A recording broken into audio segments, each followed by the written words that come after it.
Hello and welcome to Section 2 of Chapter 35 of the American Pageant, American World War II. This is for AP U.S. History or dual enrollment U.S. History or just a regular U.S. History class. Today we're covering the Japanese War, the Japanese theater of the Pacific. Not entirely, but the early stages of the war, going from the rising sun in the Pacific to the Americans leapfrogging towards Tokyo. So Pearl Harbor has been bombed, the home front has been converted to wartime, people are serving. And it's time to talk about some of the actual fighting and battles in the Pacific front. After Pearl Harbor, Japan took Wake Island, Guam, Thailand, Malaya, Hong Kong. They were on a roll, and it seemed like their military and their navy and all that was all but unstoppable. The Philippines, the largest possession of the United States in the Pacific, also fell to the Japanese. In April 1942, Douglas MacArthur, the commander that was pretty much sent there because of his botching of the Bonus Army incident in 1932. FDR called him one of the most dangerous men in America at one point.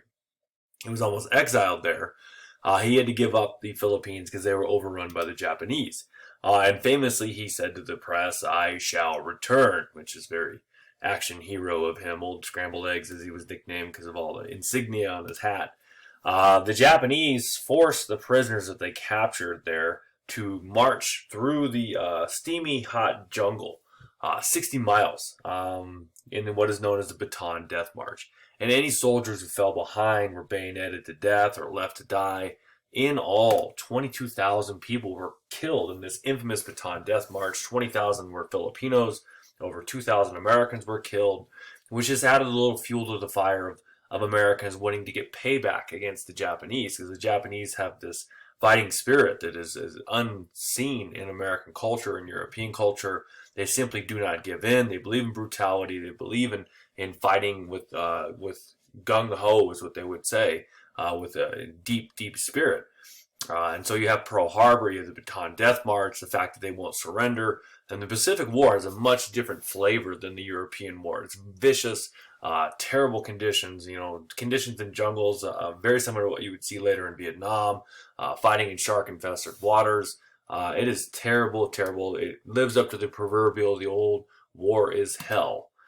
This is an American being beheaded by a Japanese soldier here on the left. You have the Bataan Death March and some of the dead bodies from this brutal campaign. And so they marched inland from the Corregidor Island all the way from Mariveles to San Fernando. One of the just infamous, brutal incidents from World War II. This map is courtesy of the National World War II Museum in New Orleans. We have a lot of stuff from them. Really good interactive museum. Really tells the story of World War II from the American point of view. Excellently well done. This shows the extent of the Japanese empire at its height, from December 7th, Pearl Harbor, all the way to June 4th, 1942. You can see Midway Island here, but this is what they covered. The red is where the army occupied. You can see they controlled Thailand and Indochina and Burma. All the way down here, there was actually an attack, a raid on Darwin, Australia. And they were looking to possibly invade Australia before the Battle of Coral Sea, which we'll get to. The thing with the Pacific is it's a vast ocean. There's an issue of distance. From San Francisco to Japan alone, it's 5,150 miles. From San Francisco to Pearl Harbor is 2,400 miles. Pearl Harbor to Japan, 3,800 miles. And you can see it's a vast territory to cover. Big, place to cover and make sure that they sweep it clean of the Japanese. And so morale was low, but the Allies regrouped. One little thing they did to kind of give a little boost to morale, a little payback, was they bombed Tokyo. These are the famous Doolittle's raids. James Doolittle came up with the idea that they could launch bombers off aircraft carriers. And so they practiced it, and they did this so they could bomb Tokyo. Well, usually when you take off from an aircraft carrier, you have to land, but they didn't care. They decided, we're going to pay them back. They went over China, and basically they crash landed. They parachuted out, let their planes drop. And so basically it was just a little bit of a morale boost to get a little payback at Tokyo. The Battle of the Coral Sea, as I mentioned before, stopped the Japanese advance and stopped any possibility of an invasion of Australia. And it was the first major Allied victory in the Pacific. The key battle, the turning point, and where the war really changes, the Battle of Midway.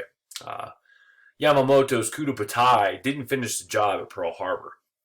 Calling off that third wave, the aircraft carriers not being there, they decided to launch a second attack to finish off the American carriers, to win the war with another knockout blow, because they didn't think the Americans really had the heart to keep fighting for years and years and years. So Yamamoto wants to finish them off. He wants to occupy Hawaii after this as a bargaining chip to get the United States out of the war. Code breakers uncovered his plan. Just kind of cross-checked, and they kept seeing the same things over and over again, and doing some just very ingenious methods. They cracked the code and figured out that this whole thing was planned for Midway. And so the United States took a little bit of a gamble by sending a couple extra carriers as a surprise to kind of lure the Japanese into this battle. So they ambushed the Japanese at the Battle of Midway. They had a smaller carrier force, which was led under the command of Admiral Raymond Spurrence. Technically, it's a draw, and it's kind of dumb luck. The whole battle changes in a matter of less than an hour. The American planes, the bombers, the torpedo planes were off course. They were lost. And they just so happened to find the Japanese carriers, and they attacked just as the Japanese fighters had landed, and they were being refueled. And so the torpedo planes, which go really, really slow, were very effective. They destroyed 4 Japanese aircraft carriers, which basically creates a situation where the Japanese are no longer an offensive military. They're going to have to go on the defense. Without the coup de bataille, this attacking force of the 6 carriers, they can no longer take any more territory. Japan could not invade anymore. The U.S. did lose 2 carriers in this, and literally in a matter of less than an hour, the tide of the war changes. The stunning victory that they didn't think would happen. The Japanese thought they were going to deliver the knockout blow, and the Americans are the ones who come out on top and victorious in the Battle of Midway. And so here's the approach of Midway Island. You have the aircraft carriers here. You have the coup de bataille, which all converged. And then the United States won that battle there. And so you can see here that the 4 battleships that were sunk near Midway Island, you have two carriers in the United States. That one was sunk, and then one was badly damaged and had to be repaired. So MacArthur, the head of the Army in the Pacific, and the Admiral Nimitz, the head of the island, the navies, decided to come up with a new strategy. They were going to island hop. They were basically going to stage miniature versions of D-Day, amphibious invasions of island after island, all the way towards Japan. They didn't go to every island. They skipped some of the smaller ones, and they only took the strategic ones. And so as they got closer and closer, they could launch daily raids on Japan. They could, invade more and more places. So every island that they took, the Seabees, who were the engineers of the Army and the Navy, almost immediately after the battle was fought or completed, or even while it was fought, would be plowing or creating airfields, runways for planes to land, to bring supplies, to bring reinforcements. And basically these islands acted as permanent aircraft carriers to get closer and closer to Tokyo. So they had 2 invasion forces, one headed by Nimitz, one by MacArthur. Like I said, they skipped heavily defended islands and for weaker targets, and they kept Japan off balance. Japan never knew which island was going to be invaded yet, and they kept working closer and closer towards Tokyo. And you can kind of see this.